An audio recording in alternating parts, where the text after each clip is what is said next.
Lapissa kaikki kukkii nopeasti. Maa, ruoho, ohra, vaivaiskoivutkin. Tuon usein tuntenut on raskahasti, kun katson kansan tämän vaiheisiin. Miks meillä kaikki kaunis tahtoo kuoltaa ja suuri surkastua alhaiseen? Miks meillä niin on monta mielipuolta?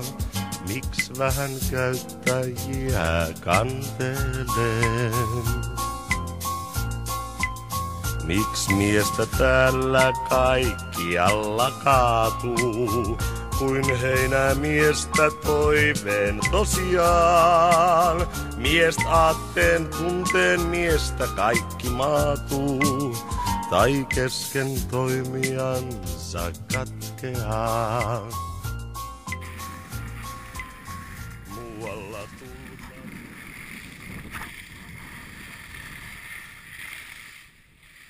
Mikä on pienen väkkäri?